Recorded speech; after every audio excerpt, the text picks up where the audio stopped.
for joining us for this on-demand MDA Engage community webinar on the Diagnostic Odyssey of Neuromuscular Disease. My name is Michelle Barrios, and I am the Community Education Specialist at MDA. This webinar is part of our larger MDA Engage flagship community event series, which focuses on bringing the neuromuscular disease community together around education and social opportunities. Be sure to visit the MDA Engage section on mda.org for updates on upcoming virtual education events. Before we begin, I would like to thank our supporter Pfizer. We would not be able to provide events like this if not for their generous support, so thank you very much. Before we begin, I would like to review the objectives for this webinar. Viewers will understand what a neuromuscular disease is, learn what it means to hear neuromuscular disease as a potential diagnosis, review what tests an individual can take to diagnose a neuromuscular disease, discuss what professionals a person with a potential neuromuscular diagnosis should see, and discover resources for support while going through a diagnostic journey. Now, I would like to introduce our speakers. Melissa Gibbons is a certified genetic counselor and assistant professor at the University of Colorado School of Medicine and Children's Hospital, Colorado. Melissa specializes in neurogenetics and neuromuscular conditions at the Children's Hospital, Colorado. Her professional interests include increasing awareness of neuromuscular conditions through education of providers and families. Melissa is an advocate for increased awareness of the benefits of carrier testing and prenatal diagnosis, newborn screening to allow for earlier access to approved and research therapies.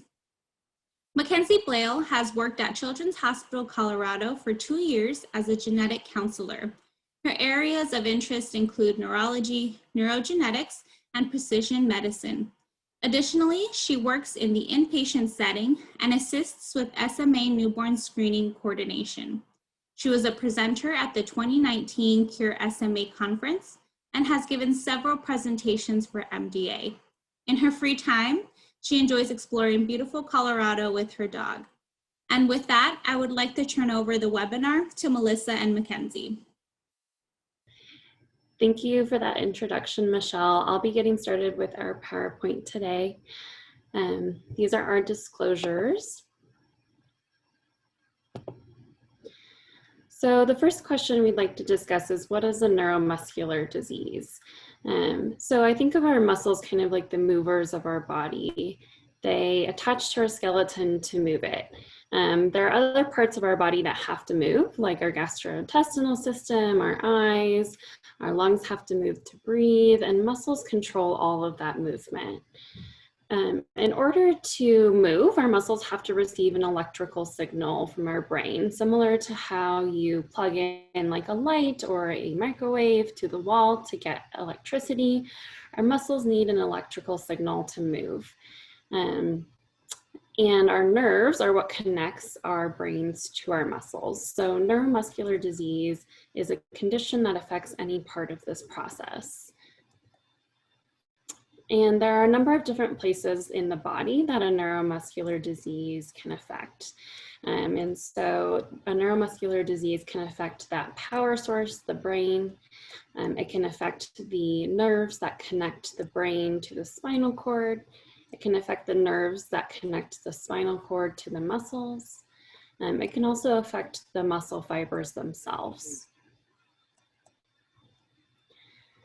So there are a number of different reasons or indications why a doctor would suspect a neuromuscular condition. Some of the more common ones that we see, especially in children, are things like low muscle tone or muscle weakness, delays in meeting their motor milestones like sitting, crawling, or walking.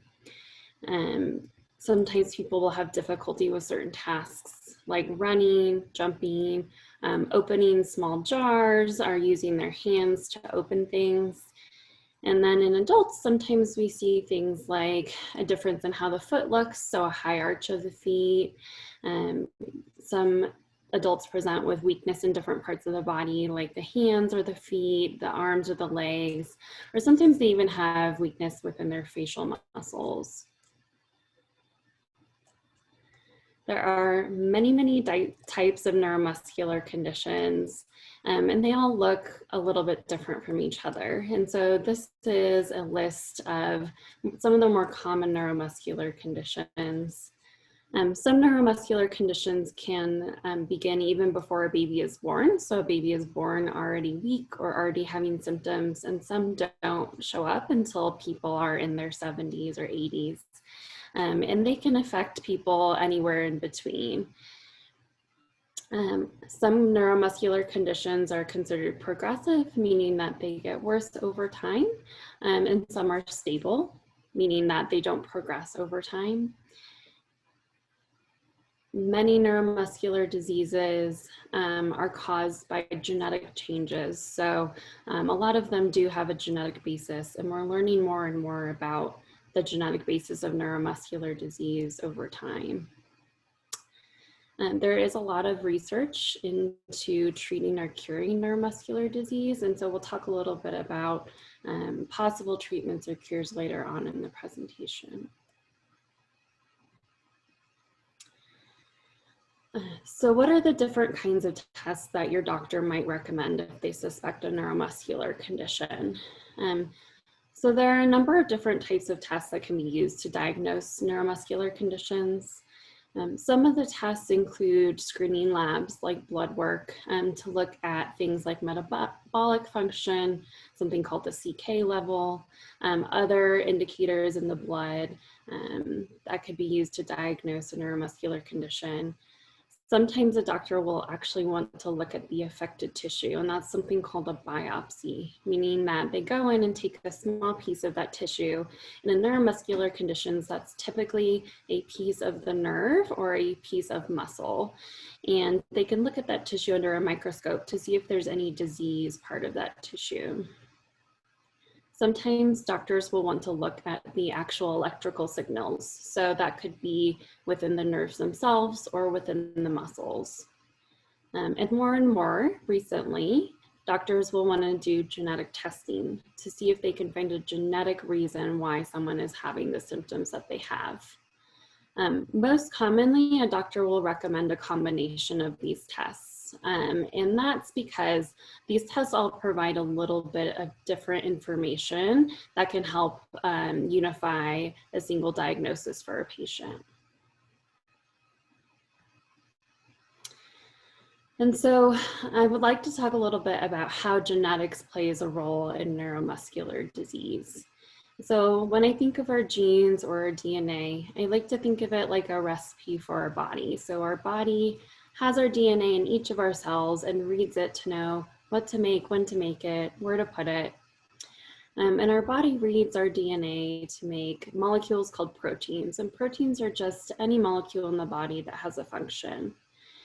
And as you can imagine, there are thousands of genes that affect or are used to create our nervous system, create our muscles, and help them function correctly over our lifetime. And so there are several different types of genetic tests that a doctor might recommend to help figure out what the unifying diagnosis is for a neuromuscular condition. So more recently, we have better access to larger testing through tests called whole exome sequencing or whole genome sequencing. And these are tests that will actually read every letter of the DNA or every gene in our body to see if there are any spelling changes or mistakes that could lead to a neuromuscular condition. These larger tests, whole genome sequencing and whole exome sequencing, are typically used when a patient's presentation isn't consistent with a single diagnosis, meaning that there just isn't enough information from what the patient looks like to have a high suspicion for a specific neuromuscular condition. And so doctors will sometimes want to cast a broad net and just look at all of the genes to see if we can find anything. if doctors have more suspicion for a certain neuromuscular condition, or they know it will fit within a category of neuromuscular conditions, they may order what we call a panel. So this is a smaller number of genes that have a known association with a specific genetic diagnosis for a neuromuscular condition. And we'll talk a little bit about some of those panels in a little bit later on in our presentation. But these panels can be anywhere from a couple of genes to a couple of hundred genes, and genes that are known to be associated with specific neuromuscular conditions. And then even smaller down, doctors can order genetic testing through what we call single gene testing. So if a doctor has a very high suspicion for a specific genetic diagnosis based on what the patient looks like, they may order testing of just one single gene. And single gene testing is also offered when there is a family history of a neuromuscular condition and they know what that specific diagnosis is. And there are a number of different factors to why a doctor would pick a specific kind of panel or genetic test. So the first factor is, what does this patient look like? What symptoms do they have? And that can include things like muscle weakness, tingling in their hands or feet, those symptoms that we listed earlier on in the presentation. And it can also include information from those other tests that we discussed. So information from the screening labs, information from possible biopsies or nerve conduction studies or electrical signal studies. Another important factor into why doctors will choose what kind of genetic test they want to do is family history. So part of a neuromuscular evaluation will be getting a family history to see if there are any clues within that family history to point us towards a specific diagnosis. Now I'll hand it over to Melissa to talk a bit more about what kinds of genetic tests we can get and what those results might look like. Thanks, Mackenzie. There's been a lot of advances in genetic testing, as Mackenzie has been highlighting, and one of the best advances has actually been that the cost of genetic testing has significantly come down over the last 5 to 10 years. The cost of genetic testing used to be very prohibited and was not always well covered by insurance companies. With advances in the lowering of cost of testing, additionally, there has been a launch of what we refer to as sponsored testing programs, or essentially no-cost genetic testing. These are broad in their availability, and each one has different requirements that your provider will know about. Some of the currently available tests are those listed below. The Lantern Project is a specific test for those individuals who have been identified as potentially having a limb-girdle muscular dystrophy. For individuals who have had significant genetic testing but are still without a diagnosis for limb-girdle muscular dystrophy, there's a new Rare Genomes Project, which actually allows individuals access to a genome, which Mackenzie mentioned was one of the broadest tests that we can do. Additionally, there are more targeted tests, such as Decode Duchenne. This is for individuals that are suspected to have Duchenne or Becker muscular dystrophy, more commonly referred to as dystrophinopathy. The Detect Muscular Dystrophy panel is one of those bigger panels that Mackenzie talked about. We can either pick a congenital myopathy panel, a congenital muscular dystrophy, or a comprehensive neuromuscular panel, depending on the needs of the patient and the symptoms that are identified. SMA Identified is a free testing program that is not only used to identify individuals who may be affected with SMA, but they also offer a free carrier testing program, which is a significant need, especially given the fact that early diagnosis is crucial for this disease. And the last one that I'll mention is a free neuropathy panel that is also offered to individuals who are suspected of having a neuropathy.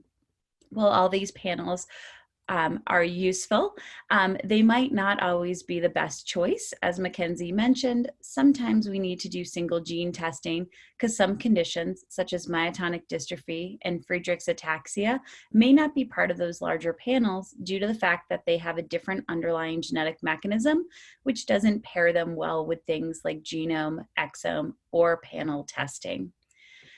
Once we've ordered the testing, the next tricky part can often be, what do we do with those test results and how do we read those test results? So I'm going to show you some examples of some different test reports and walk you through the things that they have common and the things that you should know about on a test report.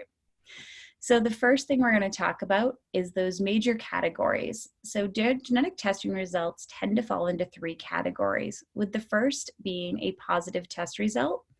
A positive test result means that a pathogenic variant, or more commonly referred to as mutation or genetic change, is identified in a gene that is known to cause a genetic condition, specifically one of the genetic conditions that we're concerned about.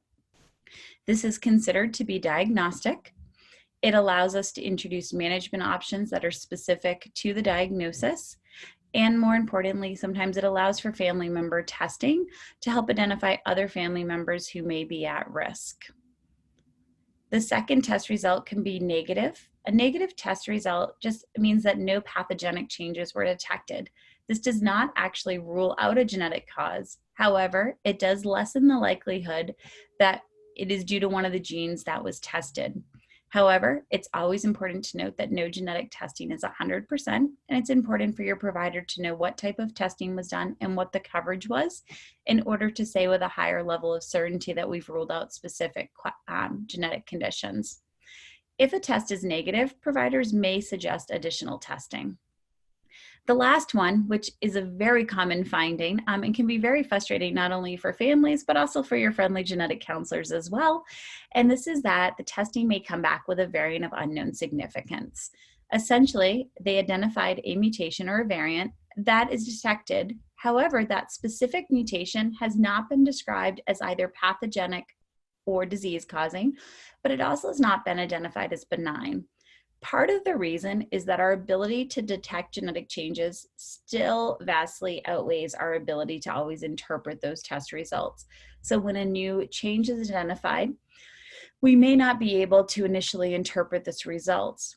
Often, you may have us asking if there's additional family members that could be tested. For a pediatric patient, this is typically parents.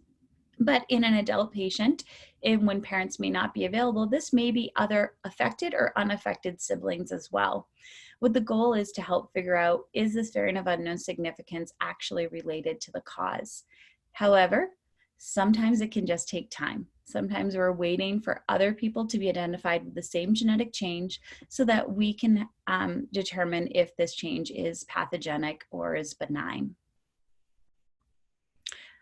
So now, as I mentioned before, we're going to talk about an example of a test report. As you can see, we've highlighted 3 different test results that represent those categories that we spoke about previously. The top test result indicates that this individual had a negative test, meaning that no pathogenic changes were identified. Some of the key information on this report is actually in the white box where it talks about how many genes were examined. And then at the end of this report, there's actually a list of all of those genes so that you're aware of what genes were looked at when this test was performed. It's always important to know what genes were on the panel when you had the testing, because genetic changes are continuously being identified, new genes are being identified, so testing quickly becomes out of date. The bottom left corner represents a positive test result. And in this case, an individual was identified to have a pathogenic change in which is known to be associated with disease. This specific test is referencing an individual who has been diagnosed with spinal muscular atrophy, or SMA. This test is twofold. It tells us that yes, the individual was checked for the SMN1 gene. They did have the deletion, which is the common change for this condition. It was found on both copies, which is referred to as zygosity. And you can see that this individual is homozygous for the change, and that the variant classification was pathogenic or disease causing. The test result on the right is one of the ones that we most commonly see, and it's a variant of unknown significance report. Variants of unknown significance are very common because our ability to identify genetic changes within a gene far exceeds our ability to interpret test results. It is not unusual for us to find a spelling change or a variant or mutation that has not been seen before. Therefore, we cannot determine if that change is pathogenic or if it may be benign. On average, when I send a pediatric panel that is over 100 genes, I counsel families that I'm anticipating to see between 3 and 7 variants of unknown significance. When we have variants of unknown significance, these often require additional work. The genetic counselor or provider will review the test result and the data that surrounds that variant of unknown significance and determine if this is a potential diagnosis for the family. Often, part of this process is to seek out testing on other family members for this exact change within the gene. When we have pediatric patients, our first stop is typically parental testing, and sometimes we have parentals available for our adult patients as well. When parents aren't available, we may recruit additional family members, including siblings who are affected or unaffected, to help us determine if this is the underlying genetic cause for the patient.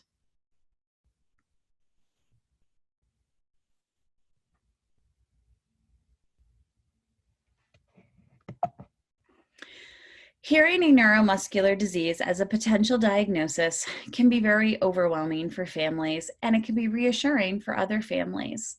Typical responses to hearing a diagnosis may be that they're surprised.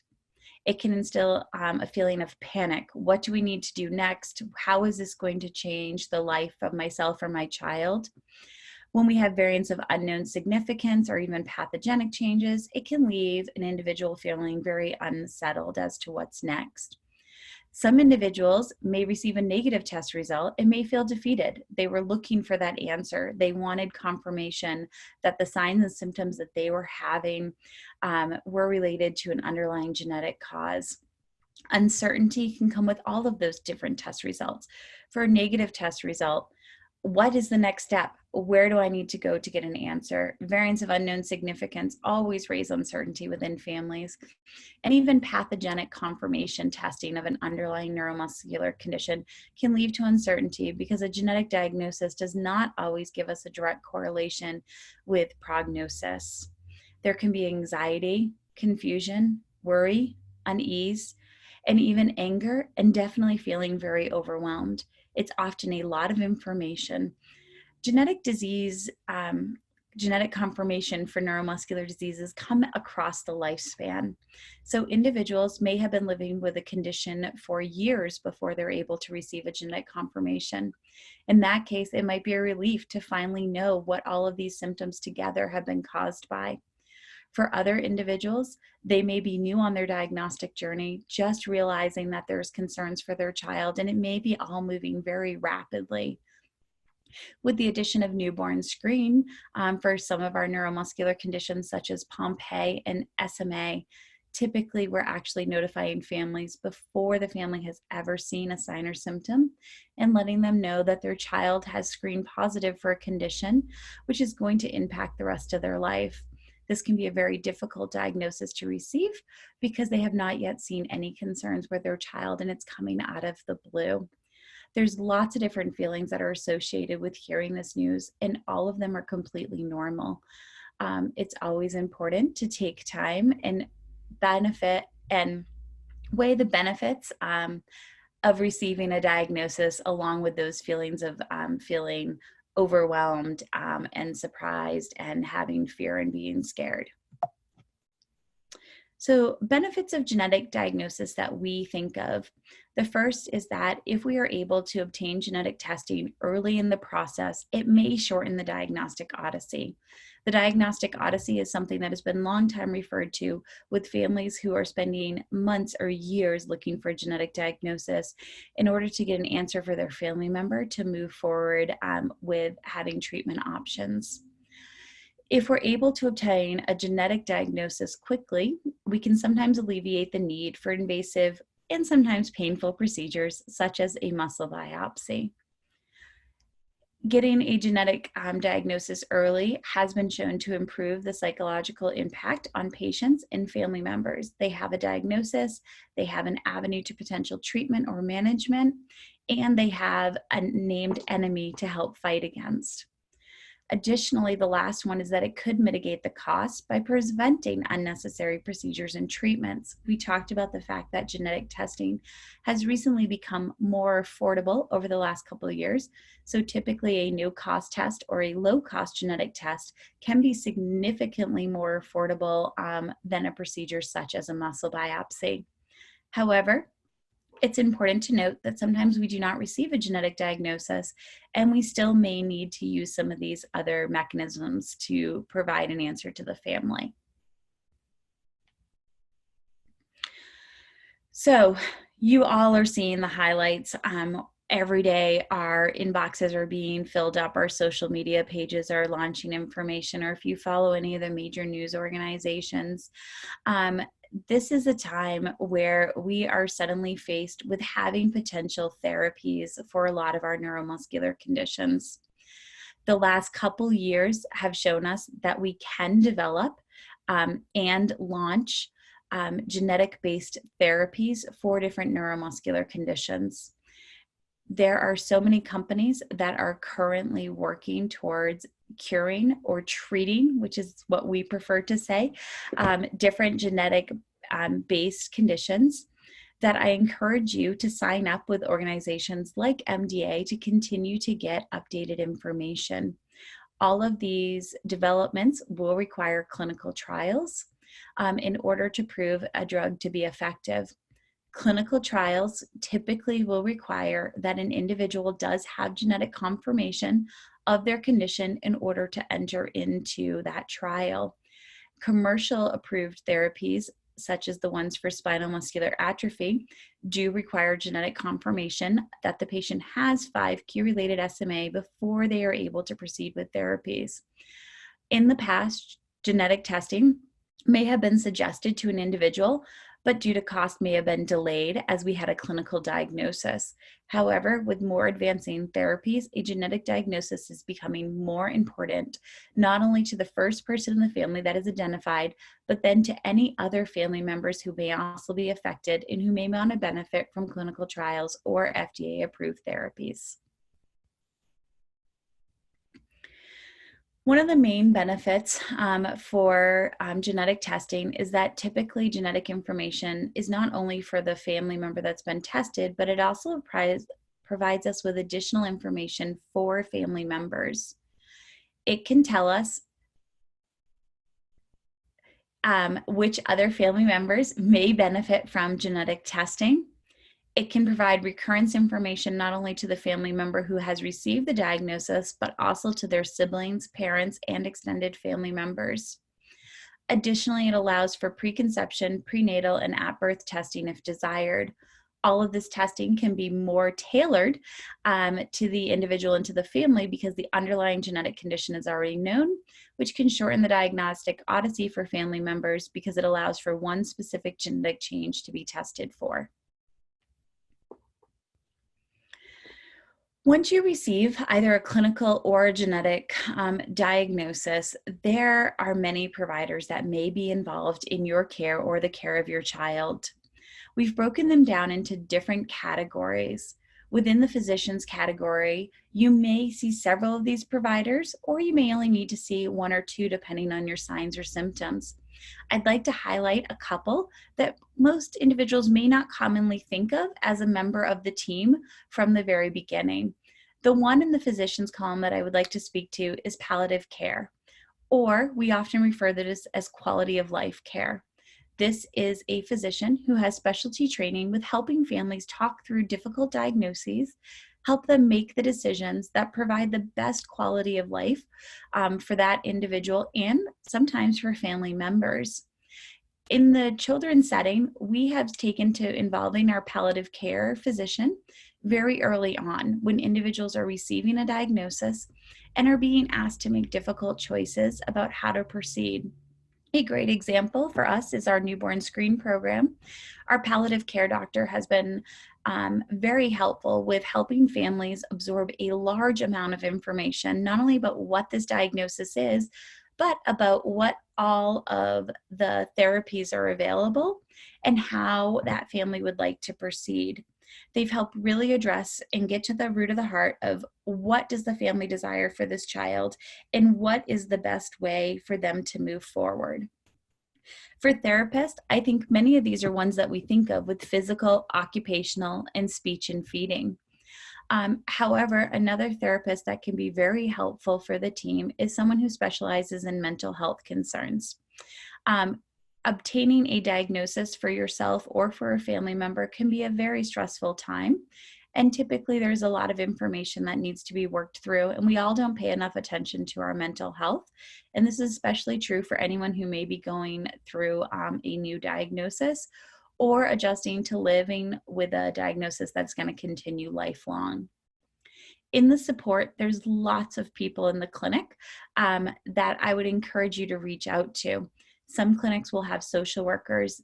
These are magicians with helping you navigate all the different systems, finding those things like mental health support, helping out with people who have to travel.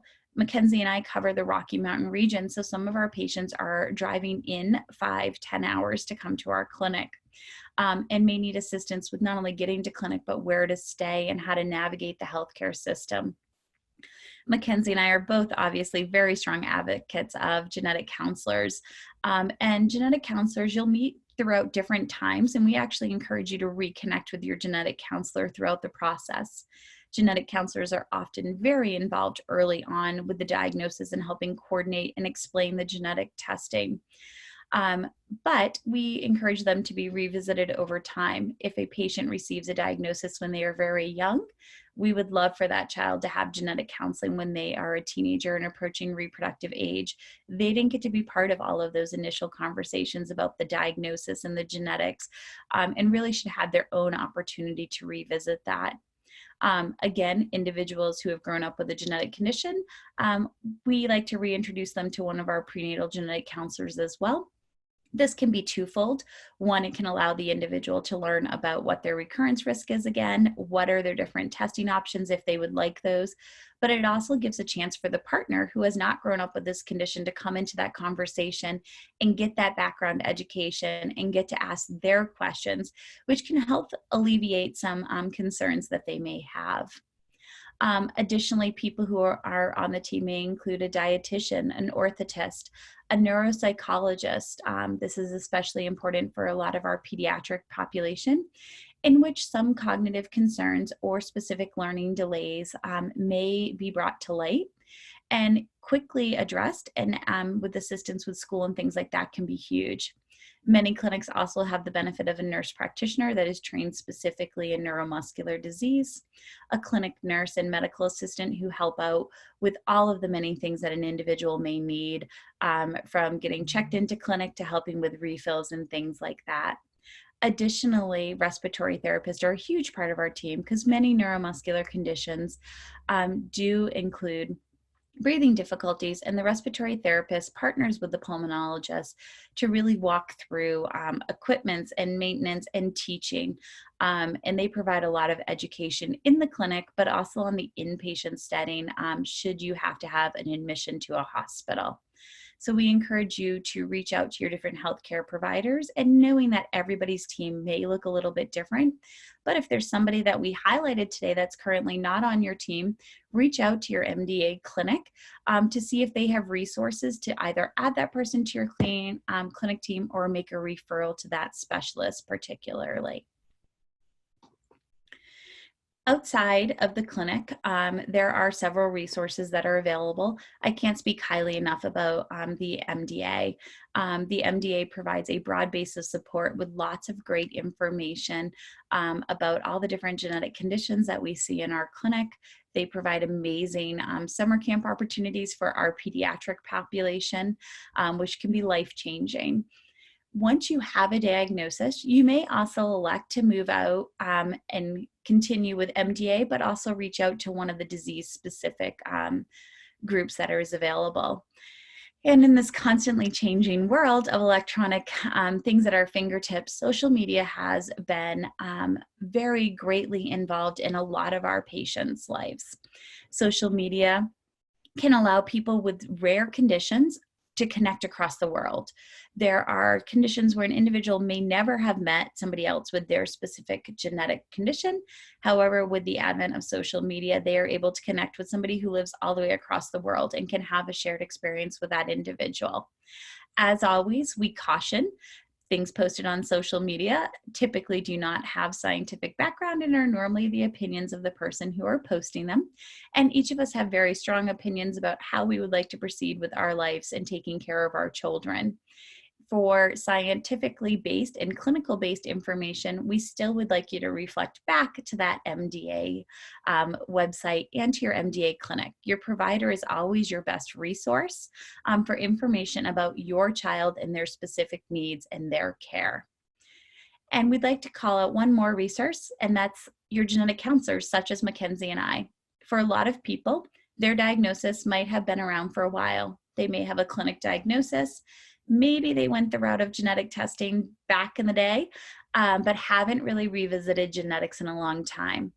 We would encourage you, if you have not had a genetic test and you are still undiagnosed genetically, or if you haven't been tested in the last 5 or so years, we would encourage you to reach back out to your genetic counselor or to your MDA clinic to rethink genetic testing, as a lot has changed, and there's a possibility that a diagnosis that was not able to be obtained 5 or 10 years ago is now able to be obtained.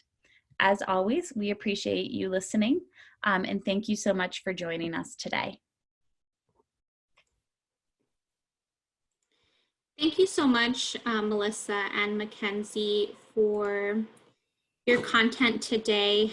I am more than certain that our viewers will be able to watch this information and learn so much about their diagnostic journey and what the next steps are. I know I have learned a lot today, so thank you so much.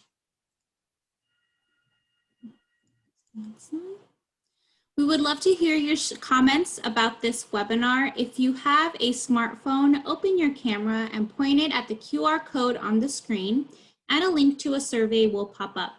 You can also visit the URL posted in the event description to complete the survey. Thank you again to our event supporter, Pfizer. We would not be able to provide events like this if not for their generous support, so thank you very much. If you have any questions after watching this webinar, please feel free to email them to mdaengage@mdausa.org, and we will follow back up with you. If you are new to MDA through this program and may be diagnosed with one of our over 43 diseases under MDA's umbrella, or are a loved one of someone who is diagnosed or in the diagnostic journey, we encourage you to stay engaged with MDA. You can do this by visiting mda.org/join and completing a short form. This concludes today's MDA Engage webinar, Introduction to the Diagnostic Odyssey of Neuromuscular Disease. Thank you so much, Melissa and Mackenzie. Thank you very much for watching, and have a great rest of your day.